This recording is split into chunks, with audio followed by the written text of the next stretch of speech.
We're going to turn now to youth unemployment, underemployment. Let's go and put this up there on the screen. Very closely watched numbers, relying on the Bureau of Labor Statistics, so let's hope that they're right. But even according to the revisions, you can see here this chart. Quote, is a generational jobs crisis brewing? The underemployment rate for young adults in America is up sharply. So if you look after 2010, after the Great Recession, this is the story of like that lost generation, which really got screwed. Underemployment was up some 30% at one point in 2010, basically all stayed high all the way to 2015 when the jobs market started becoming a little bit better. It started to trend down very nicely back to 2000 levels until the COVID pandemic of 2020, massive spike after that, actually even surpassing 2010. It came back down during the whole like tight labor market era of 2021, but you're watching how very quickly, just in the last couple of years, it's ticked up. And now it's actually back to levels around 2009 before that massive explosion in 2010. It's something very closely to watch. You got to ask like, why? What exactly is happening? And I think there's a lot of reasons for it. Number one is AI. This is at the high levels of the job market. We're going to talk about that in a little bit. Number two is it's at the low levels of entry. Well, yeah, it's funny. It's both at the low and high. More what I meant is it's impacting college graduates for entry-level work. Right. So, but those are already people. They spent a lot of money on their education. They were probably going to be higher earners. But there's a big question, too, at the lower levels as to why that's not happening for the non-college graduate, people who are in trades or in others. Remember, in 2021, they had a major explosion. But problem that we've seen right now is with the unemployment figures and others, we're seeing like a softening of underemployment for a lot of those people as well. And so when you combine it together, you kind of have potentially another lost generation post-COVID, where just like in 2010, the elder millennials in particular, those who graduated in '09, I mean, they were just destroyed. There's no even talk, like it's difficult to describe what it was like for a lot of those people. We're not there yet, but there are very troubling signs. And I think it goes to the shakiness of the overall labor market, especially for young people. Well, yeah, no, and I think that's a good point. And it also speaks to how much longer. So to some extent, if we look at the uncertainty that Trump says is strategically meant to show the United States has leverage, at a certain point, the uncertainty, the weight of the uncertainty on the economy starts to become, even by his own explanation. So if we're taking him at face value and saying, and I agree with that, I do think the uncertainty creates some leverage to a point. No, for sure. But then the weight on the economy becomes so significant that it has effects, like on unemployment for people who are coming out of college, that you have to look at it and say, even by what your argument is here, that you're bringing jobs back, at a certain point, when does the bleeding stop? At a certain point, what is you letting the blood just seep into the economy not worth what you're talking about anymore? At what point is a net cost by your argument? Totally. And this was actually really driven home at the technological level, and especially with the general like breaking of the American dream by this story. It's an amazing story. It's been gone viral for a number of reasons. Let's put B2 up here on the screen. And the headline here is, quote, goodbye $165,000 tech jobs. Student coders seek work at Chipotle. Quote, as companies like Amazon and Microsoft lay off workers and embrace AI coding tools, computer science graduates say they are struggling to land tech jobs. I would add H-1B into this, by the way, because we talked previously, we did a segment here on the show about how Microsoft fired a bunch of workers and then applied for a bunch of H-1B visas. But the point is basically this pursuit of cheap labor, AI, and then also just a general softening of the overall market means that people like this woman who they profile here in the story are really getting screwed. So, they lead off by basically talking about how this woman, Mansai Mishra, she is 21 years old. She grew up in California, graduated from Purdue with a degree in computer science, basically did everything right, but quote, after a year of job hunting for tech jobs and internships, she graduated in May without any job offer. The only company that even called me for an interview, she said, was Chipotle.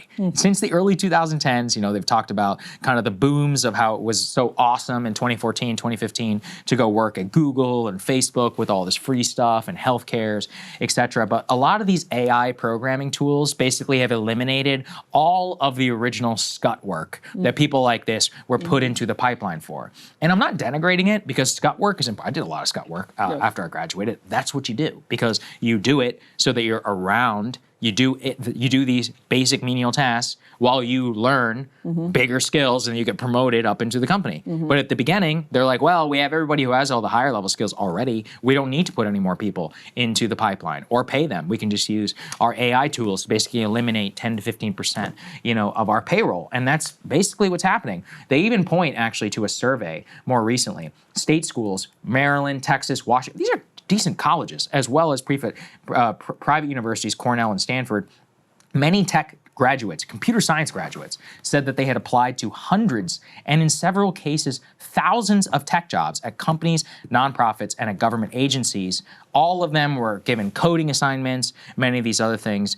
Even with these month-long jobs quests, the vast majority of them, they either ended up ghosted, they didn't end up being hired. I actually did warn about this a few months ago after Liberation Day in April, because I had heard for a lot of those people who were graduating in May, that people were pulling their offers. This is like, sorry, we can't do it. The stock market is down. We can't make any major commitments. Now the summer is coming to an end. People are about to start going back to school in the next month or two. And if you think like that's devastating, for people who graduated, they even say here that one individual who graduated in 2023 had applied for 5,762 tech jobs.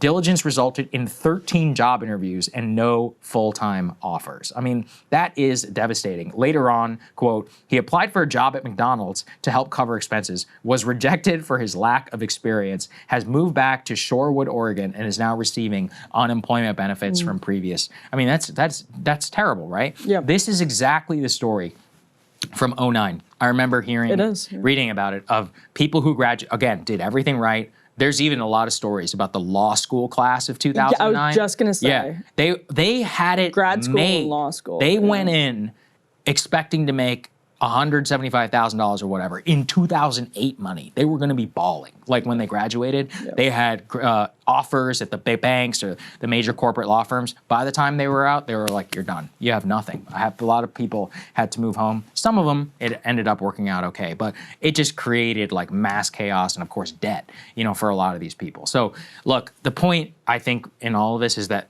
it's at both levels of the economy, but if it starts getting so dicey at the higher level of labor, that is, again, these are people saddled statistically with hundreds of thousands of dollars in debt.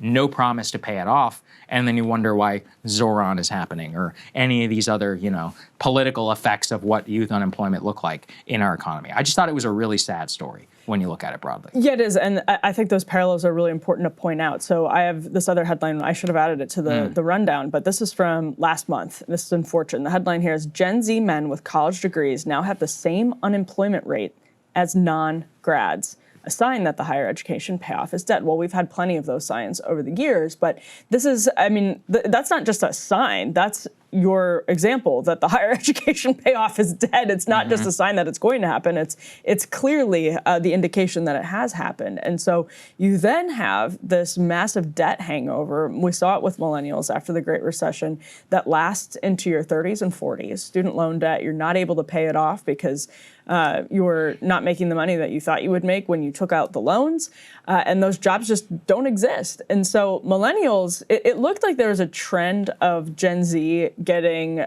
married, potentially buying houses earlier after the pandemic, and actually what we could end up seeing from this is something similar to millennials, where they were getting married later than they said they wanted to, having children later than they said they wanted to.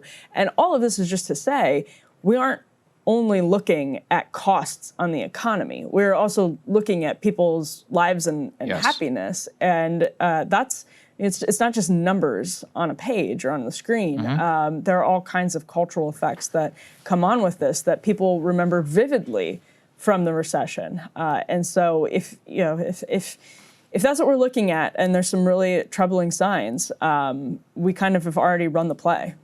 I think it's really devastating. The AI part of it, it has been overstated about mass job loss, but the layoffs are here, and we knew part of that was going to happen. Let's put B4, for example, on the screen. So this is about AI-driven layoffs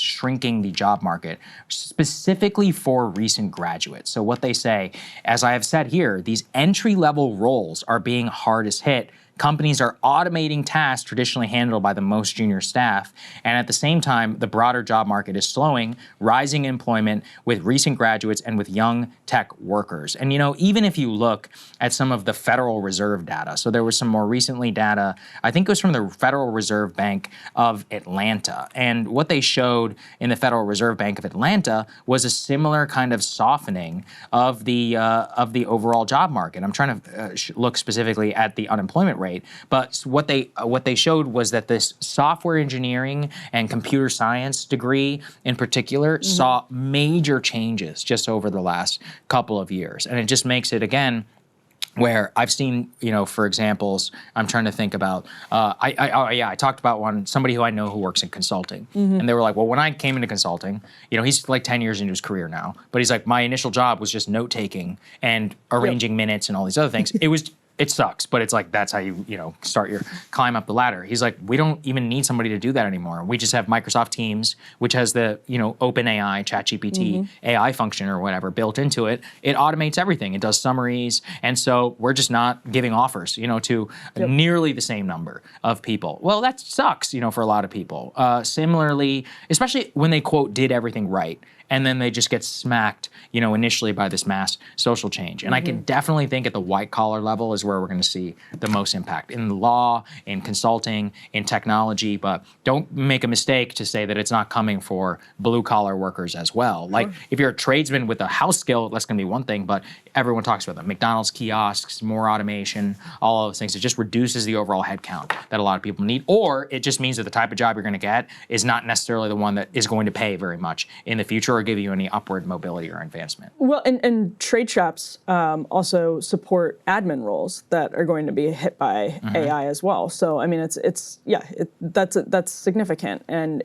it underscores to me the incredible urgency of having our pipeline from high school to college or to the job market is probably a better way to put it, adapt. And I don't know, Saagar, I mean, it's like we're still, it seems like we're still on autopilot and still doing the same thing over and over again. When, when you look at the consulting example, do I think it's probably better that a lot of people aren't going to be at McKinsey? Yeah, that's the funny thing. I do. But it's real easy for me to say, sitting here, right? Of course. It's not so easy to say to somebody who graduated with an expectation of actually getting a job. And where else do they go? Yeah, exactly. Right? Where else are you going to go? Because what just happened is the bottom rung, and this is slightly different than the recession, the bottom rung of the ladder was kicked out, and you have no way to get to the middle rung, let alone to the top rung. So what do you do? I mean, seriously, what do you do?